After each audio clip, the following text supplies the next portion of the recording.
paano mag-activate sa X3 and X6 metrics dito sa TDF. So kung sino yung nag-invite sa inyo, hingiin mo lang yung referral link. So at make sure meron ka ng token packet, bili ka ng 10 polygon at saka USDT polygon. No, depende sa level na kukunin mo. So dito, halimbawa nag-invite, kunin natin yung link ko. No, so sa nag-invite sa'yo, hingiin mo. Halimbawa, binigay na yung link. So ito yung link na hanapin ko yung link.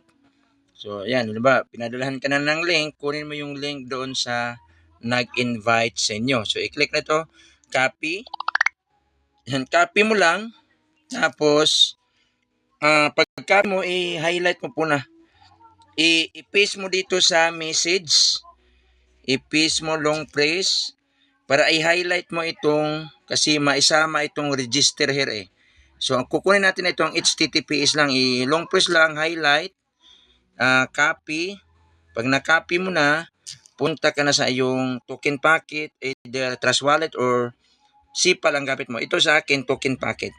So i-click mo lang dito discover, meron tayong available na 20 USDT at saka 10 polygon. I-click mo dito discover, tapos i-paste mo dito sa search icon, dito, long press, i-long press mo dito, i-paste mo, para mabuksan paste. Tapos i-click mo dito, go to website, continue mo lang, tapos tayo mo na mag-loading, login with current wallet. Pwede mong login with current wallet kasi nakabukas ako sa ano. Kung i-log out ko muna ito, halimbawa, ang ganito yung itsura mo. Pag ang lalabas dito is ito. Ito ang lalabas sa iyo. Connect, i-click mo lang dito, connect. Tapos kung SIPA, Trust Wallet ang gamit mo, so yun piliin mo. Sa akin kasi token packet, i-click mo token packet. So i-sign in mo, click mo sign in, ilagay mo yung password. Yan, confirm mo lang pag nailagay mo na yung password. Okay? So i-click na natin dito, do not show again. Tapos input name, pwede mo pangalanan mo ng halimbawa Jonathan na sa akin. Hello TDF. Okay?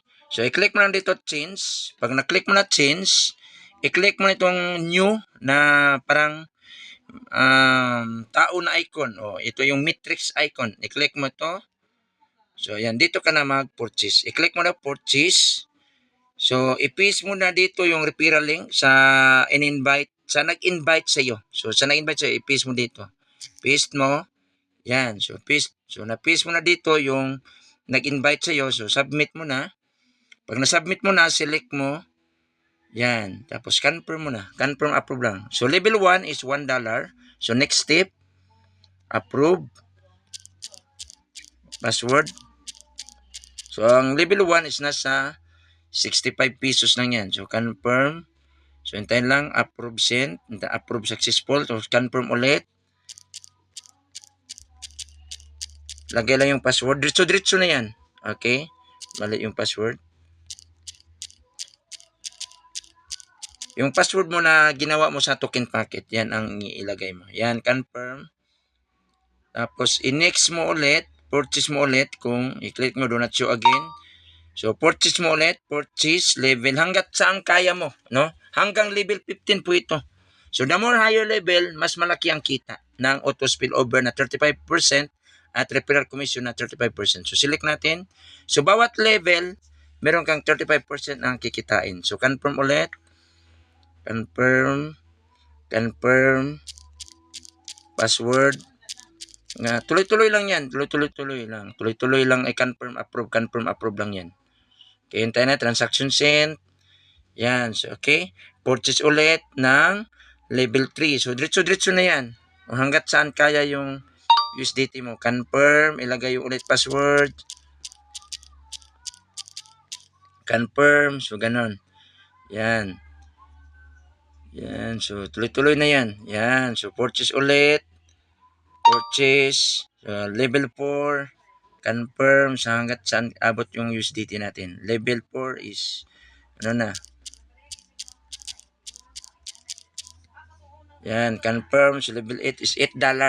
So ano lang, level 1, $1, level 2, $2, level 3 is $4, level 4 is $8. Ganun lang.